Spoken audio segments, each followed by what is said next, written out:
കേരളത്തിലെ സാമൂഹിക രാഷ്ട്രീയ പ്രശ്നങ്ങളെ അഭിസംബോധന ചെയ്യുക എന്നതിനേക്കാൾ മുഖം മിനുക്കുന്ന PR പരിപാടികളോടാണ് സർക്കാരിന് താല്പര്യം. മറ്റെന്തിനേക്കാളും മെസ്സിയുടെ കേരളത്തിലേക്കുള്ള വരവിനെ സർക്കാർ ആഘോഷമാക്കിയത് അതിനാൽ തന്നെയാണ്. എന്നാൽ ഇപ്പോൾ മെസ്സി നവംബറിൽ കേരളത്തിൽ വരുന്നില്ല എന്ന് മാത്രമല്ല, മെസ്സിയുടെ വരവുമായി ബന്ധപ്പെട്ട് സ്പോൺസറെ കണ്ടെത്തിയതിലും സ്റ്റേഡിയം നവീകരണത്തിലും എല്ലാം വഴിവിട്ട കാര്യങ്ങൾ നടന്നു എന്നാണ് മാധ്യമങ്ങൾ റിപ്പോർട്ട് ചെയ്യുന്നത്.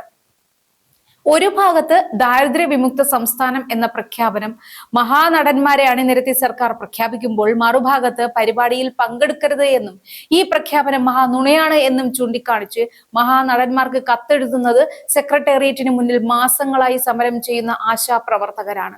ഇത്തരത്തിൽ സർക്കാർ മുഖം മിനുക്കാനായി ഓരോ പരിപാടികളും കോൺക്ലേവുകളും സംഘടിപ്പിക്കുമ്പോൾ, മറുഭാഗത്ത് ഇതിനൊക്കെ പിന്നിലെ യാഥാർത്ഥ്യം എന്താണെന്ന് ജനങ്ങൾ മനസ്സിലാക്കേണ്ടതുണ്ട്.